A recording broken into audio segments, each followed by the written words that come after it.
Hi, everyone. I'm so excited that you're taking the time to be with us today, especially during this difficult time. And as you know, one of my goals is to be able to bring to you not only great insights, but great tools to be able to deal with this pandemic, to be able to deal with all the crisis that is around us, not only on a personal level, but on a professional level.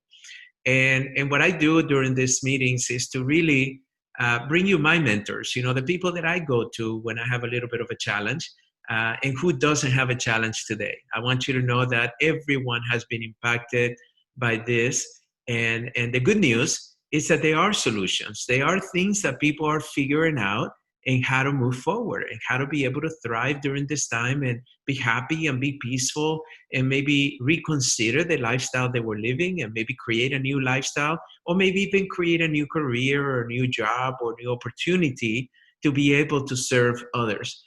And I wanted to bring to you one of my favorite people, somebody that I go to, especially when it comes to keeping my soul in check, I call it. And that is my dear friend, Elizabeth Villinger Tupexi. Elizabeth, it's so great to see you. How are you? I am very well. Thank you so much for having me today. I'm very, very happy to be here. Well, I'm excited to have you because, when you first wrote your book, I was so excited because you brought something into the awareness of people, and that is the importance of the soul. I think that a lot of people, they talk about the spirit, within them. They talk a little bit about that energy within that keeps them going, or they talk a little bit about that gut feeling that they feel sometimes. But you bring into the picture, not only with your book, but with your online programs, which I love, and I've recommended it to so many people, this idea of the soul and how the soul is a friend, is a part of you that actually could be a great guider. It could be a great supporter. It could be a great um, entity to help you, especially during difficult times. So how would you define what the soul is in an individual? Well, the soul is the part of us that will always live. It's the part of us that is important, that we nurture it, that we look after it. And I always say, and as I said in my book, when we have a headache, for example, we go to our medicine cabinet and we take a pill. Or I don't know, I drink a glass of water when I have a headache. You don't always have to have a pill, but what do you do when your soul hurts? And that is a big question. And I am sure that during this time, during these challenging times, a lot of souls are hurting. And it is important to actually realize that we have a soul and how important it is that we look after it. I look at the soul as kind of like the connection between your physical body and your divine Psyche. creation, right? Whatever you may Yes. want to call it. Most of us call it God, but some people call it the universe. Some people call it universal intelligence. Whatever you want to call it, the soul is kind of like that bridge that allows us to recognize that we're not just imperfect human beings, we're actually perfect spiritual beings. And that soul is kind of like that bridge. But how did you get started with this understanding and this awareness about why the soul and paying attention to your soul can make such a difference in your life? Well, I think it goes back to a lot of personal pain that I have because I grew up as an unwanted child. I was born to a 16-year-old mother, and I grew up with my grandparents, which was nice. They were lovely people, but my grandfather died when I was 10, and I realized at some point in my life, in my teenage years, that I was unwanted. I didn't belong anywhere. And I had a lot of pain. And I knew at that time it wasn't my body that was hurting, it was my soul that was hurting. And I realized that there must be a way to find a cure or a help or whatever you want to call it for your soul. And it took me quite a long time because I learned that no matter how far away you go, I left where I grew up. I became a tour guide. I traveled all over the world. But no matter how far you go, if you don't solve your soul issues, your inner issues, you can go to the most beautiful place in the world and you will still take them with you. And at some point, I actually remember the day I found a book. I found the book in a shopping mall in Fort Myers in Florida. And it was The Power of Your Subconscious Mind by Dr. Joseph Murphy. And I bought this book. And that night, I didn't stop reading. I couldn't stop reading. I was staying in a hotel and I read all night. And I realized that I can affect my soul. I can affect my subconscious mind. I have power over myself. I can create a lot more than I thought I could. That it's kind of the night that I moved from the passenger seats to the driver's seat. Do you think that when you read that book, which is an amazing book, by the way, do you think that it just opened yourself to recognize being a doctor and understanding a lot about the nervous system and the brain?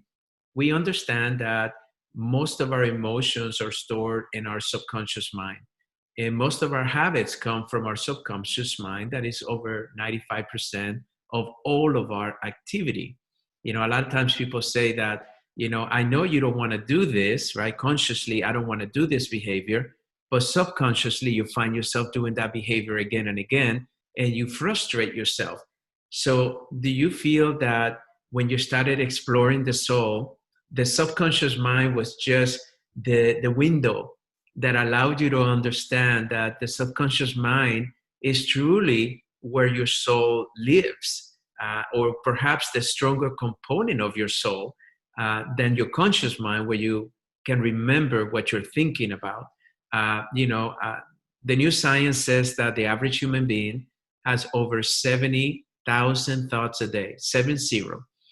And that 90% of those thoughts are the same thoughts that we had the day before, and that 80% of those thoughts are negative in nature. So now that we understand that in most people's subconscious minds, they tend to focus on the negative experiences, feelings, whatever you've experienced in the past. So tell me a little bit about when you started thinking about the soul kit, right? And you're trying to help people recognize that they can repair their soul, that they can actually create or feed their soul with so much goodness that it would allow them to manifest something on the outer world that is a little bit more positive, a better life, a better job, more finances, a better relationship, more peace, whatever they're looking for in life.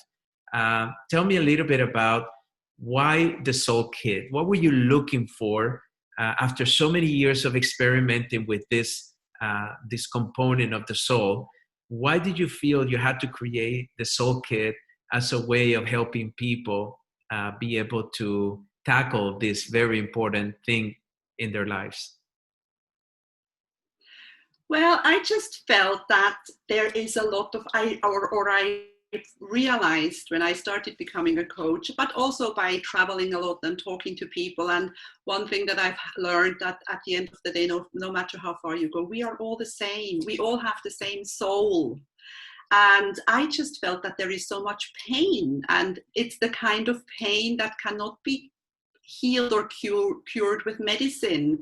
It's the kind of pain that can be cured with understanding the subconscious mind, with understanding what is in there, like understanding how important it is, what kind of beliefs we have, and that so many of the beliefs that were instilled in us when we were children, and they were not the people who instilled them in us, they didn't mean anything bad. It was just what they did the best they knew at the time, but they don't serve us anymore. And so many of those beliefs, like even with food, people who have these problems with never being able to lose weight because they were told as a child, if you finish your plate, you're a good girl.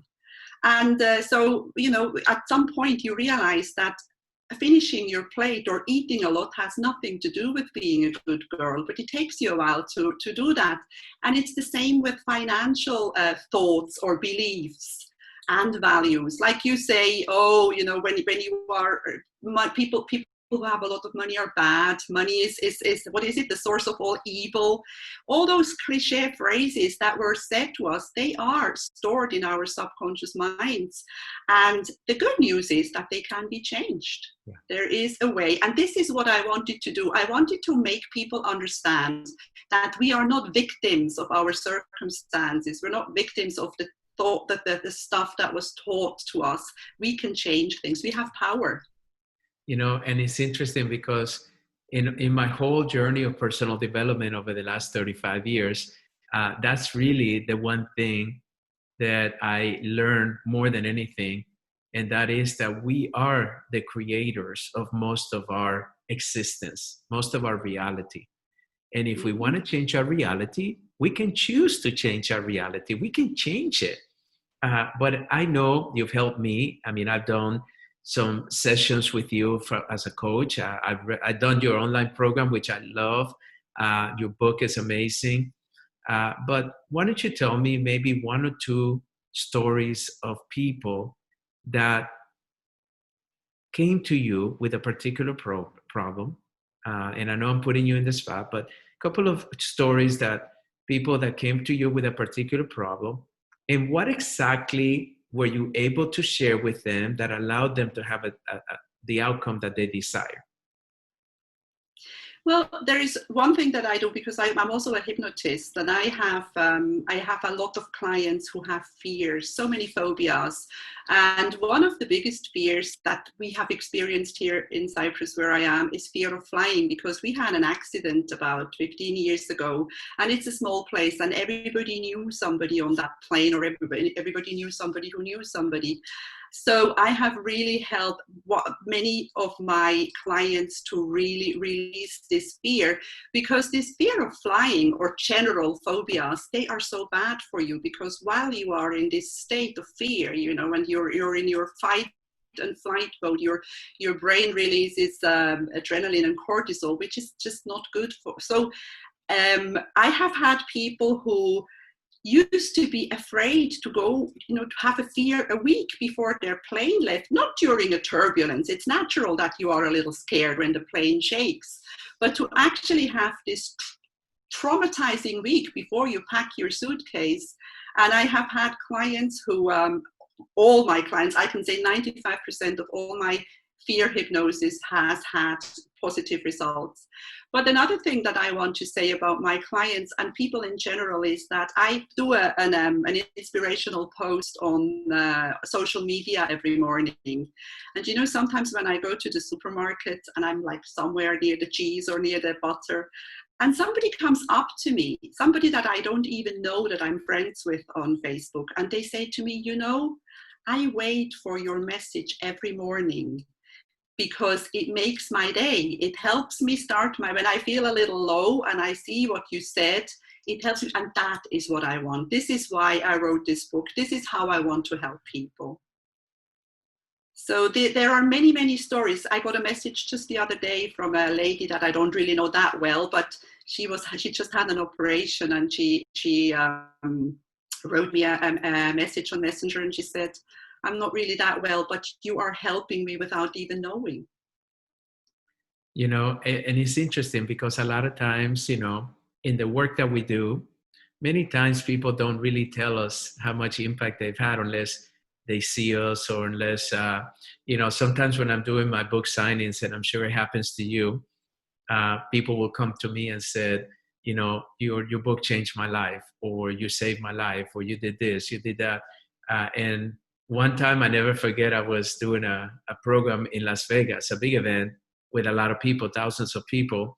And right before I went on stage, the security said, there's a couple that wants to say something to you before you go on stage. And I've always been very open, because I believe that the universe will bring things to you when I don't like, I'm very trusting of the universe and the law of attraction. And it's just a beautiful couple came to me with a little baby, and they said that they wanted to tell me something very special. And I said, just let me know, I'm about to get on stage. And they said, well, we came here last year and we heard you. And we want you to know that we've been having a lot of miscarriages at that time. We were very disappointed. We thought that we would never have a child. But we heard what you said, and we started putting into practice some of the things that you said, and we read your book and all of these things. And I want you to know that this is the product. And they handed me the baby. And they said, and we want you to know that we named them Fabricio after you to remind us of how special you are to us. And so what I did is I had them come on stage with me and tell the whole audience. And I said, you thought that there were probably only one Fabricio in the audience today, but here, there's two of us here. And but I want you to know that I think it's important that you continue to do the work that you're doing, because especially in today's time, if you're listening right now, you know, one of the things that Elizabeth has taught me is that you're not alone in this journey. You know, you can always reach out to somebody that maybe has figured it out. And what we learn is that most of the leaders, most of the influencers out there, most of the best-selling authors, most of the speakers, they're people that have gone through a lot. And that's the only reason they do what they do. You know, it's like, I never sought out to be an author or a speaker or TV personality or radio personality. It's just people ask me to do those things because of they know that I've gone through a lot in my life. And you know, Elizabeth, you have that gift. You know, when people are with you, they feel the peace, they feel the calmness. Your suggestions, your exercises are so powerful that help a lot of people. On your online program, I love it because you take us on a journey that is very easy to follow, that people can actually implement the knowledge that you wrote in your book even better because of the program. But your one-on-one is the thing that I love the most, because experiencing your calmness and your ability to be able to figure things out when we're struggling, I think is one of the best that I've seen out there. So for those of you that are listening, I want you to truly consider, I'm going to put Elizabeth's link right here. And I want you to do a couple of things for me. Number one, go here. And if you like reading books, buy the book. If you like a one-on-one, if you like to do online programs, you have to get this online program. It's amazing. But give yourself the gift to do a one-on-one session with Elizabeth. I promise you, you won't be disappointed. You would actually be thanking me for it, because she has a way to truly help you. And now that you can do these sessions through Zoom, it doesn't matter where you are. You can reach her from anywhere that you are and be able to benefit from her knowledge. And Elizabeth, I just want to say thank you. Thank you for all the contributions you made in my life. Thank you for the person that you are. And more importantly, thank you for continuing to want to serve humanity. Because today, I tell you, the world needs it more than ever. We all need it. And I know you're showing up big. So thank you for this time. And for those of you that are listening, please click on the link, get a one-on-one with Elizabeth, and more importantly, but also get that online program of the book, because I know it will be a great tool for you, your family, your friends, in order to be able to truly be able to deal with this pandemic in a way like is constructive, in a way that will give you hope, in a way that will help you achieve the things you want to achieve, even though the whole world is telling you you can't do it. That's what you're going to get out of all of this. God bless you, and I will see you soon.